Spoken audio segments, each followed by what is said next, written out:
Hey, get over here. You know it's more of what's coming. Hey! Get over here!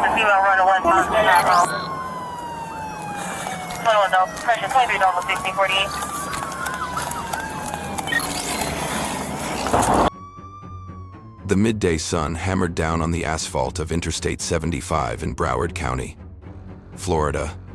It was shortly after 1200 hours on July 11th, 2024. The air shimmered with the intense humidity typical of a Florida summer.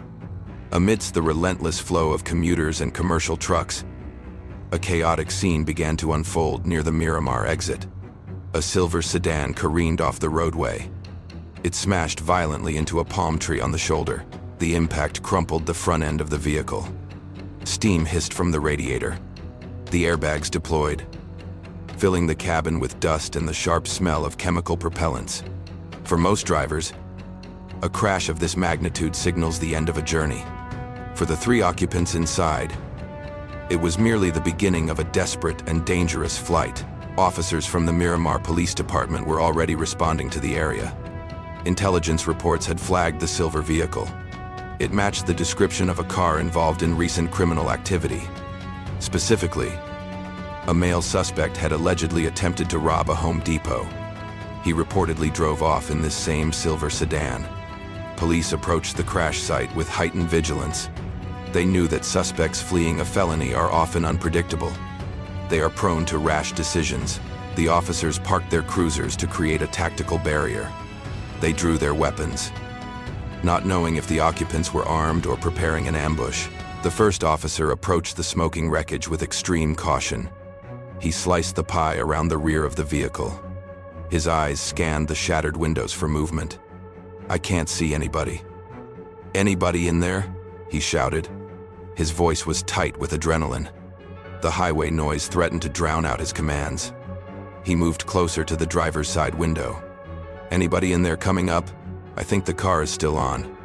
He waited for a response that never came. He cleared the interior visually. "Anybody in there? Clear car." "Okay, clear." The tension broke for a second. "Yeah, clear." "Turn off the car, though." The vehicle was empty. The suspects had vanished into the landscape. Confusion settled over the initial responders. The car was abandoned. Yet a quick visual inspection revealed no stolen merchandise in the back seat. They didn't take anything, though. "So why run like this?" one officer asked his partner. The logic of the flight did not match the visual evidence at the scene. Usually, thieves run to protect their loot. These individuals ran to protect themselves. He said, "Hey, why you try? I would like to ID him, so I went to ID him and they took off." The officer explained. The suspects had escalated a potential theft investigation into a life-threatening evasion of justice. They chose to sprint across one of the busiest highways in the southern United States. The pursuit shifted immediately from a crash investigation to a manhunt. Dispatch crackled with updates.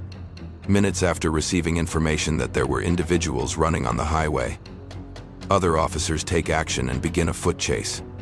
The descriptions were relayed to every unit in the vicinity. Black shirt running southbound. A male black shirt. A white shirt. A female. The trio had not fled into the cover of the woods. They had run toward the traffic. This decision placed everyone in danger. It endangered the officers who had to follow. It endangered the civilians driving at highway speeds.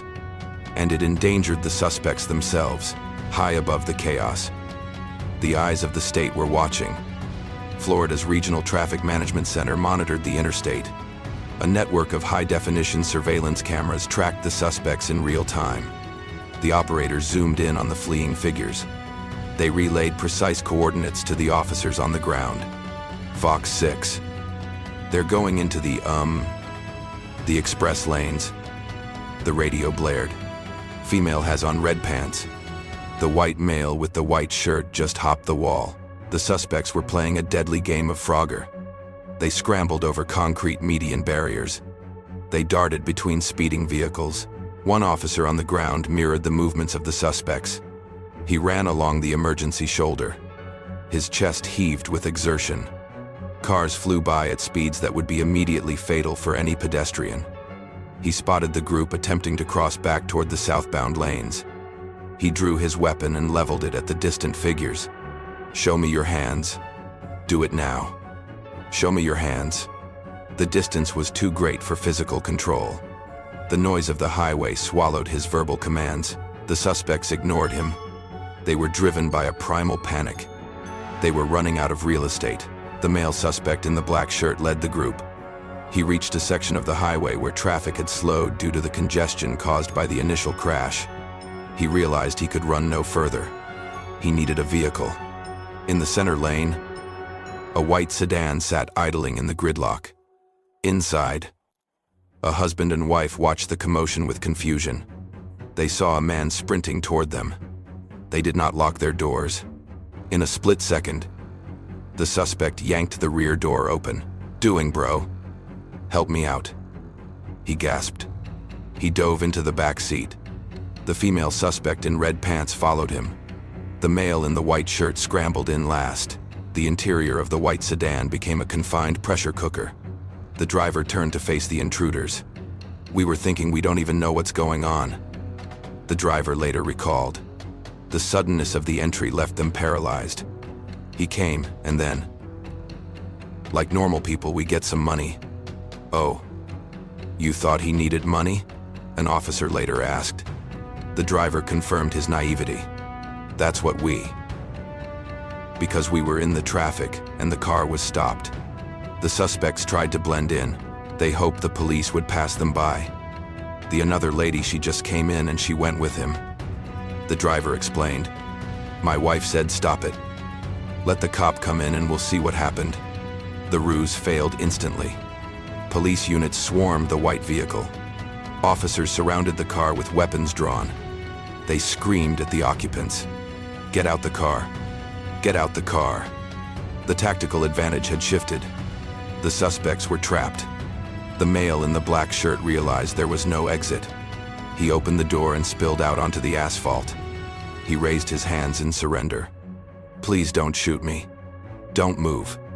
Don't shoot me," he shouted. His voice was high-pitched and desperate. "Sir, I'm not resisting. Sir, I was with. Stand right here." Officers moved in to secure the scene. They dragged the suspects from the vehicle one by one. They forced them onto the hot pavement. "Get on the ground. Do it now. Get on the ground. Turn over on your stomach." The commands were rapid and forceful. Handcuffs clicked into place. The physical struggle was over. "I got 3 in custody," the lead officer announced. The adrenaline began to dump from their systems. The suspects lay panting on the road surface. The male in the black shirt began to complain of a leg injury. He asked for water. An officer stood over him, unimpressed by the sudden concern for personal safety. "Hey, get some water, bro." "What are you going to get shot for?" the officer asked rhetorically. "You're the one that's going to get killed out here running in traffic."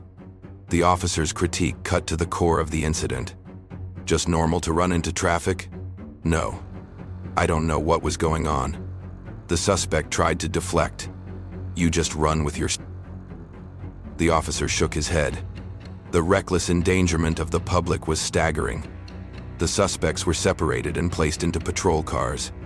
The investigation transitioned from the roadside to the record books. The innocent occupants of the white sedan were debriefed. "Did you allow them to get in your cars?" the officer asked the driver. "No. No," the driver clarified.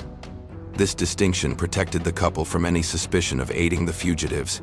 The legal repercussions began immediately.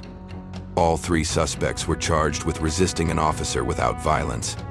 This is a violation of Florida Statute 843.02. It is a first-degree misdemeanor. They were also charged with pedestrian obstructing traffic. This falls under Florida Statute 316.130. The female suspect wasted no time. She entered a plea of nolo contendere. This means she accepted the penalty without admitting guilt. Her case was processed with lightning speed. By the following day, she was sentenced. The court dismissed her charge for pedestrian obstruction. For the resisting charge, she received a sentence of 1 day in jail. Since she had spent the night in custody, this was considered time served. She was ordered to pay a fine of $294. The fine was due within 1 year of her arrest date. Her criminal history was lengthy. It included possession of substituted cathinones, commonly known as bath salts. It included possession of controlled substances. It included burglary. Yet, for this chaotic episode on the highway, she walked free within 24 hours. The male suspect in the white shirt followed a similar path. He posted a $500 bond 10 days after his arrest. He also entered a nolo contendere plea. The judge sentenced him to 7 days in jail for resisting without violence. He received credit for the time he had already served. His charge for obstructing traffic was dismissed. His background was even more severe. He had prior charges for dealing in stolen property. He had charges for third-degree grand theft. He had a history of aggravated assault with a firearm. He had previously escaped from prisoner custody. The 7-day sentence was a minor inconvenience in a life defined by incarceration. The male in the black shirt faced the most significant consequences. He did not bond out immediately. He remained in jail for 57 days before entering his plea. Like his accomplices, he pleaded nolo contendere. The court sentenced him to 57 days in jail for resisting without violence. This effectively balanced his ledger with time served. He was ordered to pay $150 in court fines and fees. His obstruction charge was dismissed. However, his legal troubles extended far beyond the traffic stop. Court documents revealed a pattern of systematic theft. He faced nearly a dozen lawsuits pertaining to thefts from major retailers. These included Home Depot, Target, and Lowe's. The civil liabilities were staggering. Documentation showed he must pay restitution for a total of over $119,000 to the 3 companies. This figure highlighted the scale of the criminal enterprise. The crash on I-75 was not an isolated mistake. It was the collateral damage of a professional theft ring operating across the region. The incident on July 11th serves as a case study in modern policing. The integration of technology was decisive. The real-time crime center allowed officers to track the suspects without engaging in a high-speed vehicle pursuit. This likely saved lives. Thank goodness the real-time crime cameras were up and running to keep an eye out on these people. An observer noted, the cameras turned the vast, open highway into a controlled environment. There was nowhere to hide. The behavior of the suspects illustrates the extreme risks criminals will take to avoid capture. They abandoned a functional vehicle. They ran across 6 lanes of traffic. They jumped concrete barriers. They invaded an occupied vehicle. Each of these decisions could have resulted in death. The officer on the scene summarized the absurdity of the situation. We didn't even come on this side of. I don't know why they were still driving crazy. We were already back at Home Depot. The flight was irrational.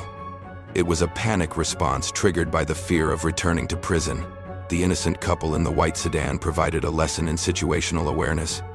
Their willingness to help a stranger was weaponized against them. He thought they needed money, so he stopped.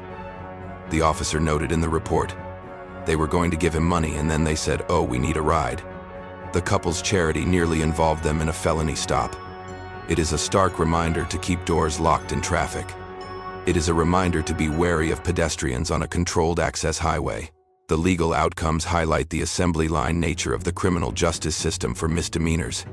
Despite the danger caused, the charges were resolved quickly. The sentences were minimal. The system prioritized clearing the docket over lengthy incarceration for the flight itself. The real punishment lay in the civil restitution and the disruption of the theft ring. The male in the black shirt's 57 days in jail paused his operations.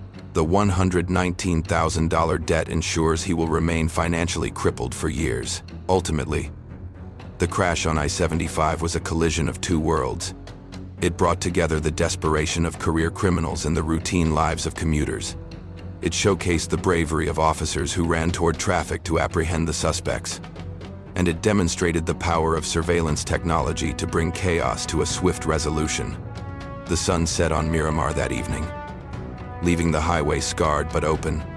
The suspects were behind bars. The commuters reached their destinations, and the officers went home to their families. Having survived another day on the road, the event remains a vivid example of how quickly a routine patrol can escalate into a fight for survival. The footage of the male in the black shirt sitting in the back of the cruiser captures the final defeat. He is out of breath. He is handcuffed. He is thirsty. He asks for water, expecting sympathy. The officer gives him a reality check instead. The road is for cars, not for people running from the law. The choice to run was a choice to gamble with death. On this day, the gamble failed. The House, in the form of the Miramar Police Department and the Florida Highway Patrol, won. The case also sheds light on the specific statutes used to police such chaos. Florida Statute 843.02 is a critical tool for law enforcement. It covers any action that obstructs or opposes an officer in the lawful execution of a legal duty. By fleeing the accident scene, the suspects obstructed the crash investigation. By ignoring commands to stop, they obstructed the detention. The state did not need to prove violence to secure a conviction. The act of flight was sufficient. Furthermore, the interaction with the white sedan teetered on the edge of far more serious charges. Had the suspects used force to enter the car, they could have faced carjacking charges. Carjacking is a first-degree felony, punishable by life in prison. Had they detained the couple against their will, they could have faced kidnapping charges. The fact that the driver was confused rather than terrified may have saved the suspects from a life sentence. The prosecutor's decision to stick to resisting and obstruction charges suggests a pragmatic approach. They secured guaranteed convictions based on the video evidence, rather than risking a trial on more complex felony charges that relied on witness testimony. The financial impact of the theft ring cannot be overstated.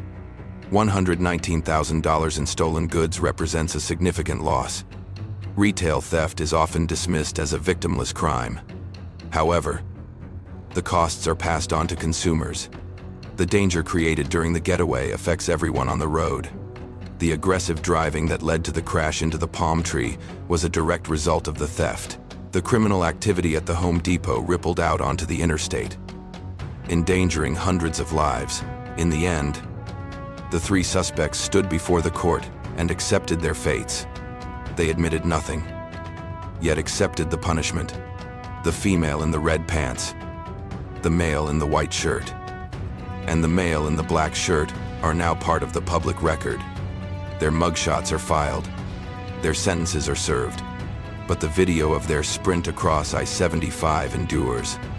It serves as a digital monument to bad decisions. It is a training tool for officers. It is a warning to criminals, and it is a story of survival for the innocent couple who just wanted to help a stranger in need. The highway is a dangerous place. It demands respect. Those who treat it as a playground or a racetrack often pay a heavy price. On July 11th, justice was swift, and the road was reclaimed.